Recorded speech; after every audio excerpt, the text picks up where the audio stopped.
Hello everyone, hope you all are fine. As you know that I am Halim Nisa, Junior Lecturer of Allahabad High School and Junior College. So in today's class we will discuss our chapter that is 9 and named as Globalization from Social Studies. After technology, now we will discuss about the liberalization of foreign trade and foreign investment policy. Here, return to the example of the import of Chinese toys in India, and suppose that the Indian government imposes a tax on import of toys, and because of the tax buyer will be have to pay the higher price on import toys. Okay, Chinese toys will no longer be as cheap in the Indian market. Imports from China will automatically reduced and Indian toy makers will prosper. Okay, here the tax on imports is an example of trade barrier. It is called a barrier because some restrictions has been set up. Here the government can use the trade barrier to increase or to decrease the regulate foreign trade and to decide what kind of goods and how much of each should come into the country. Okay, the Indian government after independence had put barriers to the foreign trade and foreign investment also. This was considered necessary to protect the producers within the country from the foreign competition. Exactly. Here the industries were just coming up in the 1950s and in 1960s, and the competition from the imports at that stage would have allowed these industries to survive. Exactly, so that the India allowed the import of only essential items such as machinery, fertilizers, petroleum, etc. Not that all the developed countries during the early stages of development they have given the protection to domestic producers through the variety of means. Exactly, so that around the 1991 some far-reaching changes in policy were India made. Okay, the government identified that the time had come for the Indian producers to compete with the producers around the globe. Okay, so it felt that competition would improve the performance of producers within the country since they would have to improve their quality.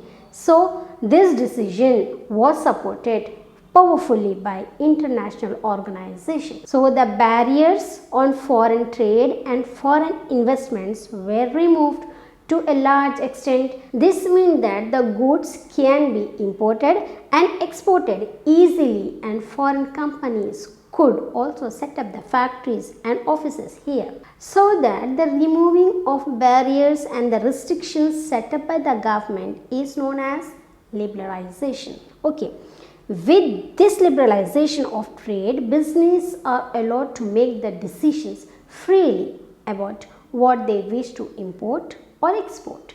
The government imposes less restrictions than earlier, and so they said to be a more liberal. We must now ask ourselves that what actually deserves globalization?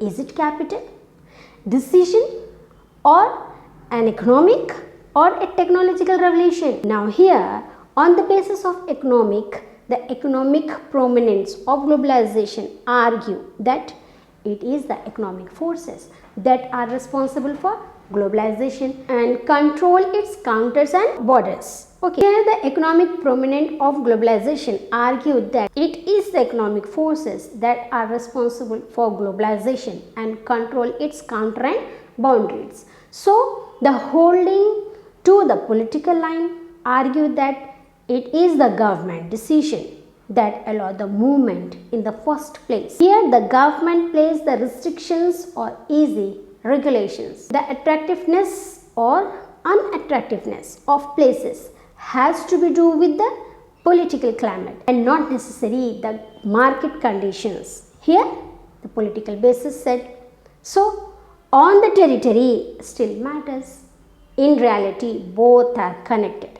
We must remember that political decisions are taken in a particular context with accounts for the economic and the technological changes that has already taken place. So this example will be describing the use of technology in production and the information technology connected with the globalization, and here globalization have been possible without the expansion of IT is questionable.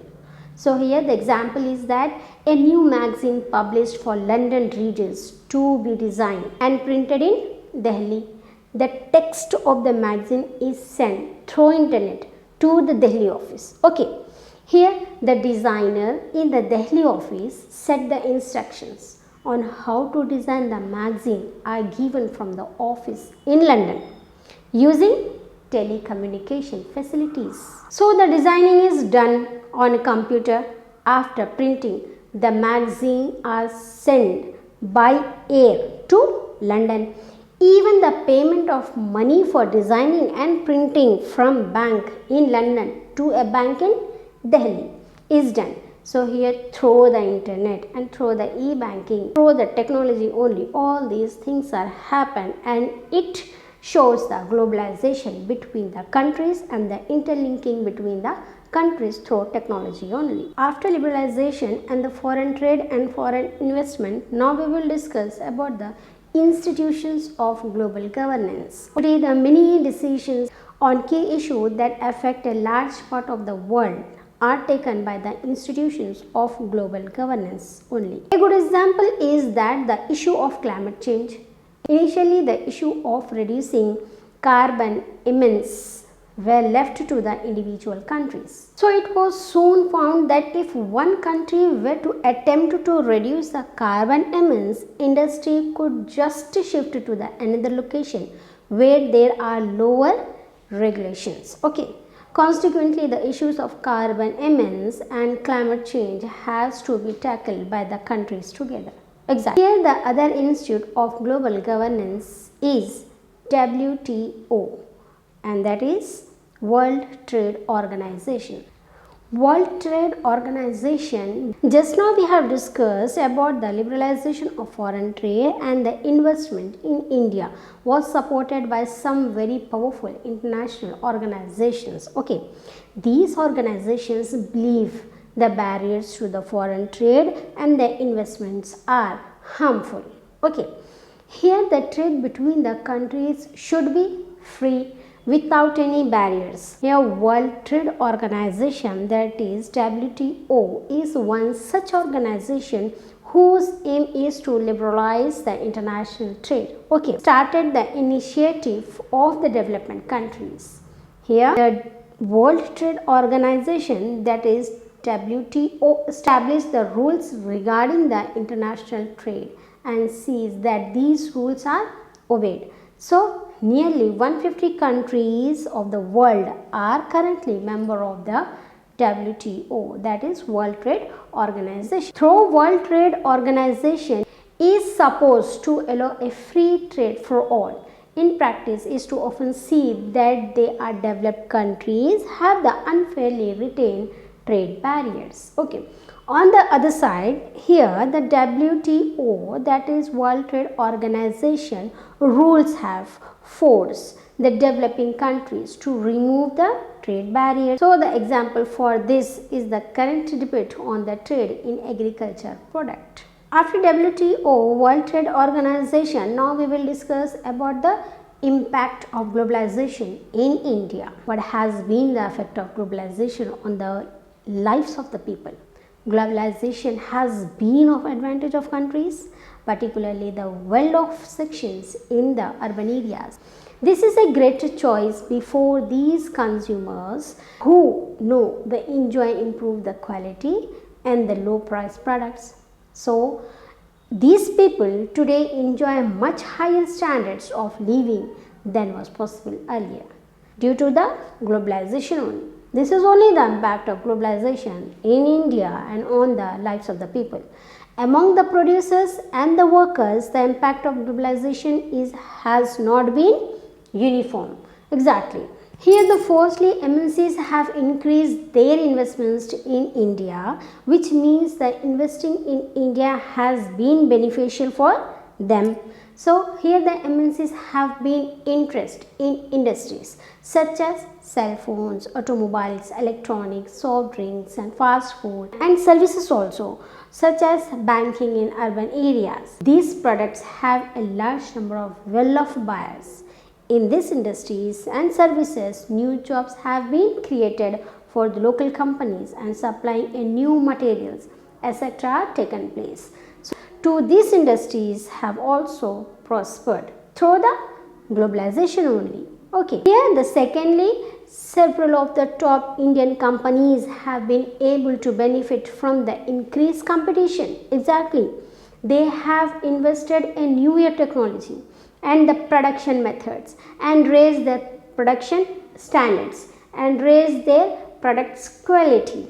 Some have the gain from successful collaborations with the foreign companies also. So meanwhile, the globalization has enabled some large Indian companies to emerge as multinational themselves. Example for that, Tata Motors, that is for automobiles, and Infosys, that is IT, Ranbaxy, that is from medicines, Asian Paints, that is from paints, and the Sundaram Fasteners, that is from nuts and bolts, are some of the Indian companies which are spreading their operation over worldwide. Here the globalization has also created a new opportunities for companies providing services particular to those involving in IT.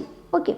Here the Indian company producing a magazine for the London based company and call centers are some examples. Okay, but beside this, a host of the services such as data entry, accounting, administrative tasks, engineering are now being done at a cheaper cost in countries such as India and exported to the developed countries. So these are the impacts of globalization in India. After this, we will discuss about the small producers, that is compete or to perish.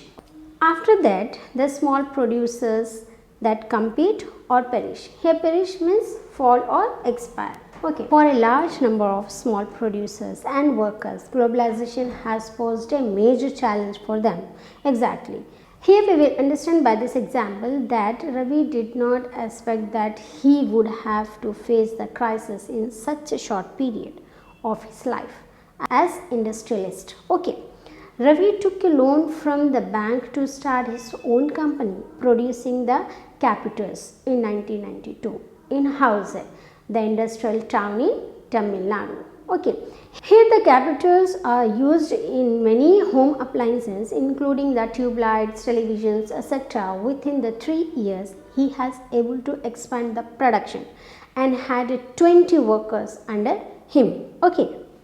This struggle to run his company started when the government removed the restrictions on import of capitals as per its agreement at WTO in 2001. His main clients and the television companies used to buy the different components including the capitals in bulk for the manufacturing of television sets. Exactly. So that here the competition from the MNC brand forced the Indian television components to move into assembling the activities of MNCs. Okay.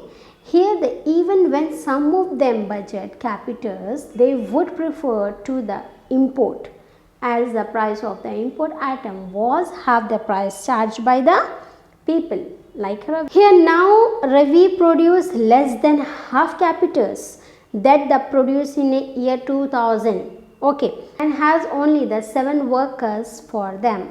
Ravi now produced the less than half the capitals that he produced in the year 2000. Okay, and he has only 7 workers working for him. Here the many of Ravi's friends in the same business in Hyderabad and Chennai have closed their units.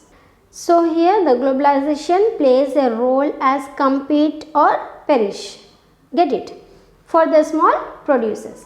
After this, now we will discuss about the struggle for fair globalization. The above evidence indicates that not everyone has been benefited from the globalization. Okay, the people with the education, skill and wealth have made the best use of the new opportunities. Exactly. On the other side, there are the people who have not shared the benefits. Since the globalization is now a reality, the question is how to make the globalization more fair. Okay, here the fair globalization would create the opportunities for all and ensure that the benefits of globalization are shared betterly to all. The government can play the major role in making this possible. Its policies must protect the interest not only for the rich and the powerful but also for the interest of all the people in the country. The government can ensure that the labor laws are properly implemented and the workers get their rights. Okay. It can support the small producer to improve their performance till the time they become the strong enough to compete with other MNCs if necessary. The government can use the trade and investment barriers. It cannot be negotiated at WTO, that is World Trade Organization, for fair rules. It can be also aligned with the other developing countries with a smaller interest to fight against the domination of the developed countries in the WTO. Okay. In the past few years, the Masses Companion and the representations of the people organization have influenced important decisions related to trade and investment at the WTO, and this has demonstrated that people also can play an important role in the struggle for the fair globalization. Exactly. After this, now we will discuss about other issues. What are the other issues in globalization? An important question that has often been debated in either globalization has seen the demands of the nation or state or not. For the most part of the time, the nation state with the people organized on territorial grounds was the main form of political organization. Okay, when it comes to democrating the countries, the territorial division created the divisions of us and them, of outside and inside, and led the psychological foundations for creating a feeling for one's own country. Okay, the feeling of nationalism. The single most important impact of globalization is the gradual duration of these feelings. Exactly, and another issue that received attention is about the whether globalization leads to the cultural or increase the cultural diversity. While some argue that the impact of the modern communication and technology has led to the spread of only few certain cultures and ideas which have marginalized local and small cultures. So, here the other argue that globalization has also given space to allow and to spread of distinctive and often marginalized cultural practices. It has been pointed out that while some languages have become widely used and are now the languages of international communication, and there have been neglected and some are on the verge of extinction. So, these are the issues in globalization. By this, we have completed our chapter globalization. Through globalization, we have understood and come to know that globalization is the process of rapid integration of countries, and liberalization by removing barriers to trade and invest has opened the economics to the force of globalization, and the benefits of globalization have been distributed. It has benefited well of consumers and as well as the producers with skill, education and huge amount of wealth. And the other dimensions of inequality which influence of the rich countries on matter of policies. Okay, policies on international economic exchange, trade, investment, migration. or domestic matters, and rich Western countries have an influence over the rest of the world. Here the international organization like WTO, WB and IMF represent the interest of the developed countries for more than that of the developing world. Exactly. So here the globalization speak of the advantages. So through this globalization we have understood the nation state and how the technology plays an important role in integration of countries, and the flexibility of labor and the liberalization, and how the foreign trade and foreign investments helping in the competition, and how they are making the compete to the domestic work to MNCs. Okay, and see the globalization as an opportunity for growth and prosperity.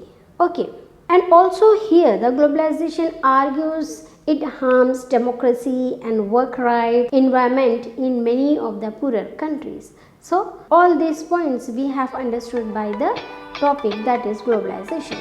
Thank you.